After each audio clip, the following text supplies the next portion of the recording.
Continuing on with the Jetpack setup, here there will be a button here where you need to press and it'll connect you to WordPress.com. I've already done that, so I can just show you what's in here. One thing that I like is the subscription option, which I'm going to go over in a little bit more detail.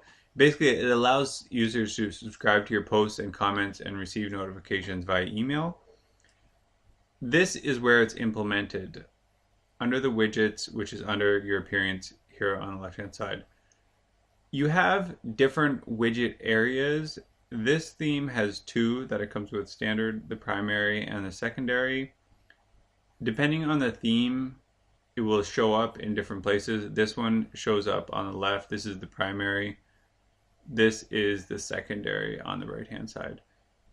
What you can do is add different widgets. Widgets are different little pieces of code that add functionality. So recent posts is an example of a widget. All you need to do is add it from here and it will automatically display your recent posts. So it makes it very simple. I did that with blog subscriptions. I already added that here. So now you can subscribe your email to subscribe to this blog, and you just put your email in and subscribe, and it takes care of all the heavy lifting. It's very simple. You can delete these, you can remove them. If you want to delete the archives, you just delete and it's gone. And anytime you want to add one, you just add it in by clicking on it, choose which widget bar you want it on, and click Add Widget, and it will add it in there. Now, you're going to, after you set up that basic stuff, you're going to want to start creating content. Until you start creating content, you're not going to receive any traffic. Nobody's going to visit, and there has to be enough content built up. You're probably not going to see any results in terms of traffic for at least probably a few months. That's just what it takes.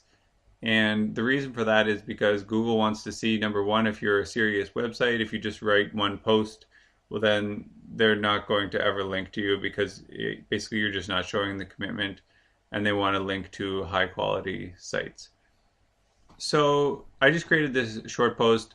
This is basically just a copy and paste of this information here. And so you'll have this access if you want to go to AdSense 100K. You can look at this there. A couple things to note on the categories: you always want to choose a category. I just put niche for what niche to choose, and all you need to add new categories is just click Add New and then select what it is. I would recommend not putting a ton of categories. I would try to keep it somewhat limited, maybe to 10. Or, I mean, you can go bigger, there's no rule, but 10 to 20, it's just going to keep you more organized on what you're writing about. But that's not a must rule. You can break that rule and that won't be an issue. One other thing I did was I chose a featured image. You always want to choose a featured image. You could, if you remember, there was a big blank space here with it looked like a picture, but there was nothing in it. That's what it looks like if you don't put in a featured image. There are this post options.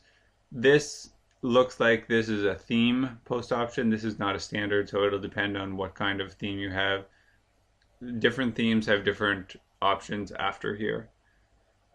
Then different themes have different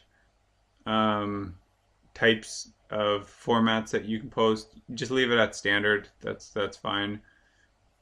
One thing that you can do is publish immediately, or you can schedule it for the future. So if you want to schedule it for tomorrow, or if you want to write 5 posts today and schedule them out over the next week or two, you can schedule them out so they're not all published immediately, and that way your site is continually updated. Now, if you want to publicize what this is, if you connect your Facebook account or your Facebook page that you're creating for it, then every time that you post a new post, it will automatically post it on your Facebook page. That can be good for connecting, and it'll save you the time of doing that. So I'm just going to save draft, and I'm going to preview it to see what this looks like. So Yeah, that looks fine. And again, this is not the type of post that you will want to write. You'll want to write a real in-depth post, um, but this is just for demonstration. So I'm going to publish this, and so it should be on the website now. So I'm going to go to the main page. Now you can see that this is what your featured image is. So this is the image we chose, and this is where it shows up on your front page, and often it will show up on this page too.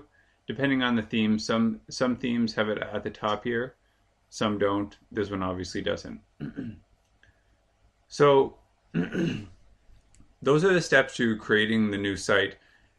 And your next thing that you're going to want to do is be able to just create a lot of content.